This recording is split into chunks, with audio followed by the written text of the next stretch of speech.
अब कुछ नंबर से बातचीत कर लेते हैं। नंबर आए हैं कैनफिन होम्स से और उससे बातचीत करने के लिए हमारे साथ कंपनी मैनेजमेंट मौजूद है। मिस्टर एस के होता है एमडी कैनफिन होम्स के। मिस्टर मोता नमस्कार, स्वागत है कार्यक्रम में। पहले तो नंबर्स की बात करें तो एक अच्छे नंबर्स कंपनी ने पोस्ट किए इस तिमाही के अंदर, मुनाफे फ्रंट पर भी और मार्जिन फ्रंट पर भी। क्या की हाईलाइट्स रहे हैं और किस तरह की लोन ग्रोथ देखने को मिली इस तिमाही में? हेलो मिस्टर होता, गुड मॉर्निंग। मिस्टर होता आप सुन पा रहे हैं? क्या मेरी आवाज़ आ रही है? जी थोड़ा सा लाउड प्लीज सर, बहुत धीरे आवाज़ आ रही है आपकी। हाँ जी सर। हेलो जी आपका सवाल दोहरा सकते हैं प्लीज? सर, नंबर्स जो इस क्वार्टर के अंदर आए हैं एक अच्छे नंबर्स आए हैं, मुनाफा ग्रोथ अच्छी थी, लेकिन लोन ग्रोथ किस तरह की और मार्जिन पिक्चर जो है वो किस तरह की रही सर इस क्वार्टर में? यहाँ Q1 has been very good है, नंबर्स अच्छे हैं हमारे। और जी मिस्टर होता, आपकी आवाज़ क्लियर नहीं है, आपसे दोबारा संपर्क साधने की कोशिश करते हैं। लेकिन एज ऑफ नाउ अगर शेयर देखें तो करीब करीब ₹2 ऊपर कामकाज कर रहा है, 1236 के स्तरों पर कामकाज करते हुए फ्लैट टू पॉजिटिव टोन पर है। नंबर्स आपको बता दें 55% करीब मुनाफे में ग्रोथ देखने को मिली है। एक जो ग्रोथ की ट्रेजेक्टरी मार्जिन्स में है वो पिछले 4 क्वार्टर से लगातार मेंटेन है, 3.1% से बढ़ते हुए ये 3.39% के आसपास पहुंच चुकी है। वहीं उससे पहले अगर पिछले साल किया तो लगातार एक डाउनवर्ड ट्रेजेक्टरी के अंदर जरूर देखने को मिले थे। एनआई फ्रंट पर जो पिक्चर है वो भी काफ़ी इंप्रूव हुई है, 91 करोड़ रुपए के आसपास के एनआई का फिगर देखने को मिला, जो कि 86 करोड़ से बढ़कर आया है सिक्वेंशियल आधार पर। वहीं अगर वाई बेसिस की बात करें 64 करोड़ रुपए से बढ़ के 91 करोड़ का एक एनआई का फिगर देखने को मिला है। ये रेवेन्यू का फिगर है, 309 करोड़ रुपए रेवेन्यू इस तिमाही के अंदर कंपनी ने पोस्ट किए। प्रोविजनिंग फ्रंट पे एक स्लाइटली डिप प्रोविजनिंग के अंदर जरूर आता दिखाई पड़ा, मोर लेस जो प्रोविजनिंग है वो एक रेंज में देखने को मिला। लेकिन एसेट क्वालिटी फ्रंट पर चाहे ग्रॉस एनपी की बात करें तो 0.24% ये ग्रॉस एनपी का फिगर है, जो कि 0.919% से बढ़कर आया है। यानी कि जो ग्रॉस एनपी उसमें स्लाइटली अपटिक आता हुआ दिखाई पड़ा। दो अगर वाई बेसिस पे कंपेयर करें तो ग्रॉस एनपीए जो है उनमें गिरावट देखने को मिली है, 0.26% से घटकर 0.24% आया है।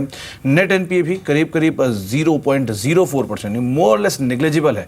कंपनी मेजर रेवेन्यू जो है अपने वो डिराइव करती है सैलरीड और प्रोफेशनल से, करीब 79% रेवेन्यू कंपनी को वहाँ से आते हैं। तो इसीलिए जो एनपीए की सिचुएशन है वो उतनी ज़्यादा ख़राब होने की उम्मीद नहीं थी, और शायद इसीलिए मोर लेस एक जो एसेट क्वालिटी है वो स्टेबल देखने को मिल रही है, या फिर स्लाइटली जो एनपीए है उनके अंदर बढ़त आते हुए दिखाई पड़ी है।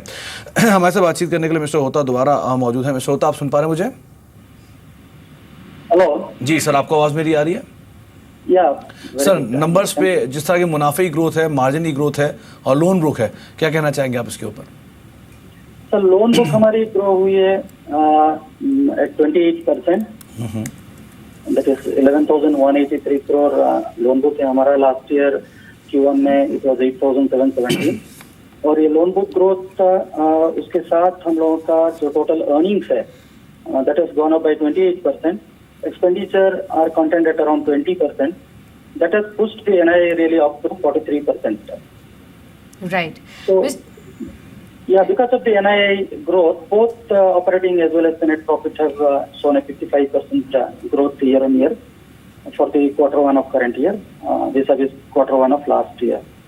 जी मिस्टर होता, आपसे ये भी जानना चाहेंगे कि कहीं ना कहीं जिस तरीके से अभी आपने बताया कि लोन बुक में 28% तक की ग्रोथ देखने को मिली, पिछले साल भी वित्त वर्ष में भी हमने ये देखा कि 27% तक की लोन बुक आपको देखने को मिली थी। कंसिस्टेंट ये परफॉर्मेंस यहाँ पर देखने को मिली है। अब जब 7th पे कमीशन आता हुआ नजर आ रहा है तो क्या आप इंक्रीमेंटल इंक्रीज देख रहे हैं इस लोन बुक में आते हुए आगे आने वाली तिमाहियों में, आगे आने वाले वर्षों में?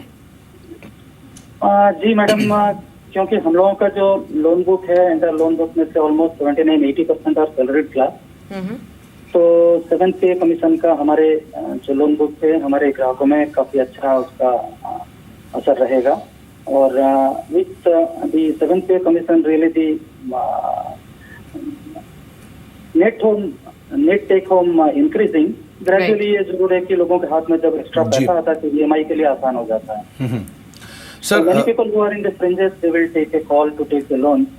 So we are hopeful, we are optimistic that ये salary class में कुछ नए मकान खरीदने के लिए उत्साह रहेगा। ओके सर, इस क्वार्टर के अंदर जो ग्रॉस एनपीए में स्लाइटली अपटिक आता हुआ दिखाई पड़ा, लेकिन एनआईएम्स को कंटिन्यूसली बैंक चौथी तिमाही के अंदर मेंटेन कर रही है, ना केवल बल्कि इंप्रूव कर रही है। गोइंग फॉरवर्ड मार्जिन पिक्चर कैसे रहने वाली है, और एसेट क्वालिटी आपको लगता है कि स्लाइटली बढ़ी है या आगे और बढ़ सकती है, या अब यहाँ से स्टेबल रहेगी मोर लेस? नहीं, मेरा एनपीए का जो इंक्रीज है, आप अगर उसका ईयर ऑन ईयर देखेंगे, gross NPA increase, the NPA has not grown at the same rate as that of the NII, तो एंड लोन बुक का। तो लोन बुक का ग्रोथ मेरा जो 28% की लोन बुक ग्रोथ है, तो उसमें एनपीए की ये जो इंक्रीज आप देख रहे हैं ग्रॉस एनपीए टोटल क्वांटम में, इट इज कमेंसरेट वेल, क्योंकि हम लोगों का अगर आप ग्रॉस एनपीए रेशियो देखेंगे, gross NPA ratio wise we are quite comfortable, we are below last year Q1 that was 0.26% हमारा ग्रॉस एनपीए था, इस बार 0.24% है।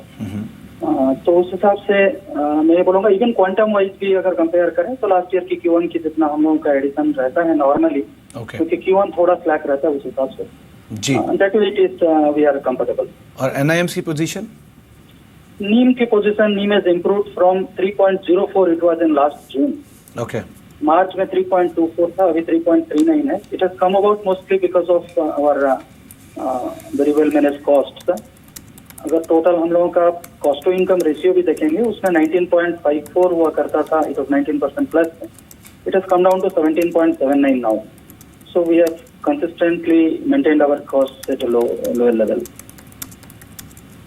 जी चलिए, बहुत बहुत शुक्रिया सर आपका हमारे साथ मौजूद रहने के लिए, नंबर से बातचीत करने के लिए। एक बारी जल्दी से नजर डाल लेते हैं EIH के ऊपर। एक बाइंग आई है east India hotel, sudden spike, करीब 10% का एक मूव इसमें कुछ सेकंड्स के अंदर आया है। आप देख पा रहे हैं दिन के ऊपरी स्तरों पे कामकाज कर रहा है, 10% ऊपर 124.25 के स्तरों पे कामकाज करते हुए। और DLF में रादर परसिस्टेंट बाइंग है, इनफैक्ट 158 157 के स्तरों पर DLF कामकाज कर रहा है।